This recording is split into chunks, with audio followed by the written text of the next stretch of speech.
안녕하십니까. 오늘 이 시간에는 마지막 때와 성도를 모으심이라는 제목으로 함께 말씀을 나눠보도록 하겠습니다. 먼저 말씀해 보겠습니다. 마가복음 13장 28절로 30절 말씀입니다. 무화과 나무의 비유를 배우라. 그 가지가 연하여지고 잎사귀를 내면 여름이 가까운 줄을 아나니 이와 같이 너희가 이런 일이 나는 것을 보거든 인자가 가까이 곧 문 앞에 이른 줄을 알라. 내가 진실로 너희에게 말하노니 이 세대가 지나가기 전에 이 일이 다 이루리라. 아멘. 예수님은 인자가 가까이 곧 문 앞에 이른 것을 예수님이 말씀하신 징조를 보고 알라고 말씀하셨습니다. 이것에 대해서 예수님과 여러 선지자들이 이미 말씀하셨고 지금도 하나님의 말씀을 받은 사람들이 그 일들을 전하고 있습니다. 그때의 징조는 이것입니다. 마가복음 13장 21절로 23절 말씀입니다. 그때 사람이 너희에게 말하되 보라 그리스도가 여기 있다. 보라 저기 있다 하여도 믿지 말라. 거짓 그리스도들과 거짓 선지자들이 일어나서 이적과 기사를 행하여 할 수만 있으면 택하신 백성을 미혹해 하려 하리라. 너희는 삼가라. 내가 모든 일을 너희에게 미리 말하였노라. 아멘. 가장 먼저는 거짓 그리스도들과 거짓 선지자들이 일어나서 이적과 기사를 행하여 사람들을 미혹하는 일들이 일어난다는 것입니다. 이전과 비교할 수 없는 거짓 그리스도들과 거짓 선지자들이 일어나고 수많은 사람들을 미혹하는 것을 지금 우리는 목도하고 있습니다. 스스로 재림 예수라고 주장하는 수많은 사람들이 있고 수많은 거짓 예언을 퍼뜨리는 거짓 선지자들이 있습니다. 특히 인터넷이라는 통신 수단의 발달로 정말 많은 사람들을 한꺼번에 미혹하여 넘어뜨릴 수 있는 그런 시대를 살고 있습니다. 이전에 한 지역에서 소수의 사람들을 미혹하였던 것과는 비교도 되지 않습니다. 그리고 그들이 이적 기사를 일으키는 장면도 수많은 사람들에게 영상으로 생생히 전달됩니다. 그리하여서 정말 많은 사람들이 단기간에 모여드는 것을 쉽게 볼 수가 있습니다. 이것은 전에 없었던 일로 예수님 다시 오심의 강력한 징조입니다. 이것을 부인할 수 있습니까? 이어서 보겠습니다. 24절로 27절 말씀입니다. 그때 그 환난 후 해가 어두워지며 달이 빛을 내지 아니하며 별들이 하늘에서 떨어지며 하늘에 있는 권능들이 흔들리리라. 그때에 인자가 구름을 타고 큰 권능과 영광으로 오는 것을 사람들이 보리라.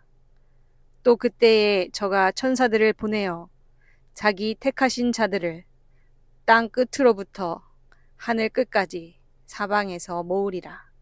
아멘. 그리고 예수님 다시 오시기 직전 하늘에 징조가 있다고 말씀합니다. 그리고 오셔서 택하신 자들을 땅 끝으로부터 하늘 끝까지 사방에서 모으십니다. 이것이 예수님이 구름을 타고 오시는 공중강림입니다. 그리고 이때 택하신 성도들을 사방에서 모으십니다.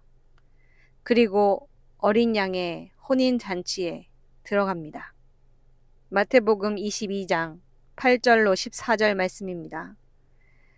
이에 종들에게 이르되 혼인잔치는 예비되었으나 청한 사람들은 합당치 아니하니 사거리 길에 가서 사람을 만나는 대로 혼인잔치에 청하여 오너라 한대 종들이 길에 나가 악한 자나 선한 자나 만나는 대로 모두 데려오니 혼인 자리에 손이 가득한지라. 임금이 손을 보러 들어올세 거기서 예복을 입지 않은 한 사람을 보고 가로되 친구여 어찌하여 예복을 입지 않고 여기 들어왔느냐 하니 저가 유구무원이오늘 임금이 사환들에게 말하되 그 수족을 결박하여 바깥 어두움에 내어 던지라. 거기서 슬피 울며 이를 갈미 있으리라 하니라. 청함을 받은 자는 많되 택함을 입은 자는 적으니라. 아멘. 예수님은 혼인 자리에 초대받은 사람들 가운데 택함을 입은 자, 곧 택하신 자에 대해서 말씀하고 계십니다.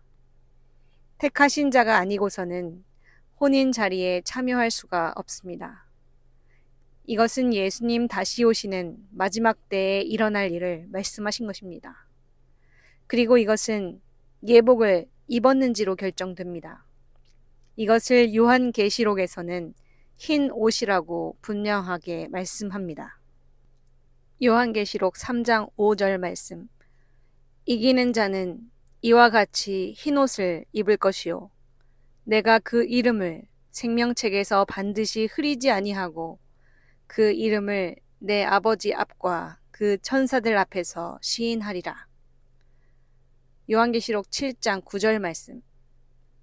이 일 후에 내가 보니 각 나라와 족속과 백성과 방언에서 아무라도 능히 셀 수 없는 큰 무리가 흰 옷을 입고 손에 종려 가지를 들고 보좌 앞과 어린 양 앞에 서서. 요한계시록 7장 13절 14절 말씀. 장로 중에 하나가 응답하여 내게 이르되 이 흰옷 입은 자들이 누구며 또 어디서 왔느뇨? 내가 가로되 내 주여 당신이 알리이다 하니 그가 나더러 이르되 이는 큰 환난에서 나오는 자들인데 어린 양의 피에 그 옷을 씻어 희게 하였느니라. 아멘. 어린 양의 피에 그 옷을 씻어 희게 한 흰옷을 입은 자들이 곧 이기는 자이고 하나님이 택하신 자들로서 마지막 때에 사방에서 모아져서 혼인잔치에 참여할 바로 그 자들입니다. 예수님은 곳곳의 성경 말씀을 통해서 이러한 같은 말씀을 여러 번 하셨습니다. 그럼으로써 확증해 주셨습니다. 그러므로 마지막 때 예수님이 사방에서부터 모으셔서 혼인잔치 자리에 참여하는 사람은 그 사람의 자격은 분명합니다. 흰옷 곧 예복을 준비하여 입은 자입니다. 그 사람이 바로 이기는 자이고 주님 앞에 예비된 자입니다. 깨어서 자기를 준비하고 예비한 자가 곧 이기는 자이고 흰옷을 입은 자입니다. 데살로니가전서 5장 1절로 4절 말씀입니다.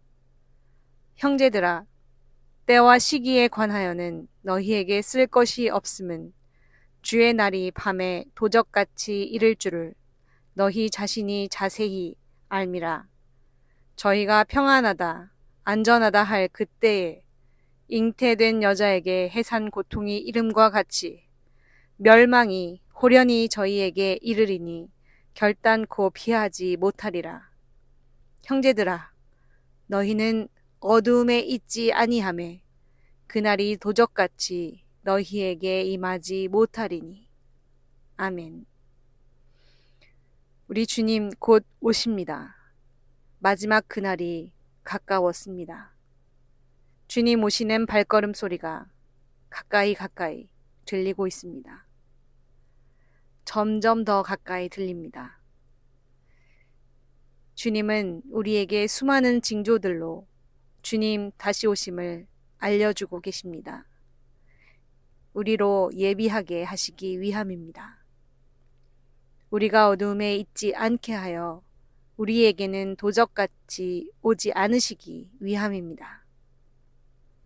그리하여 경고의 나팔을 계속해서 불게 하시고 마지막 나팔이 울릴 때에 호련히 임하실 것입니다. 오늘 말씀을 통해 여러분에게도 분명히 말씀을 하셨습니다. 경고의 말씀을 하셨으므로 여러분은 몰랐다고 핑계댈 수가 없을 것입니다. 이렇게 미리 알리신 것은 예비함에 시간이 필요하기 때문입니다. 주님이 임하시는 바로 그때에는 늦습니다. 결코 예비할 수가 없습니다. 어린 양의 혼인잔치에 참여하기를 원하십니까? 그렇다면 지금 다급하게 부르시는 주님의 음성에 반응하십시오. 네, 제가 여기 있습니다. 저를 예비케 하소서. 저를 만드소서. 이렇게 응답하며 두 손 들고 주님께 엎드리십시오. 그분 앞에 겸손하게 엎드려서 그분의 말씀을 들으십시오. 그분의 음성만이 여러분을 건지십니다. 흰 옷 입고 예비되어서 그날 어린 양의 혼인잔치에 기쁨으로 참여하는 여러분 모두 되시기를 바랍니다. 다음 시간에 또 뵙도록 하겠습니다.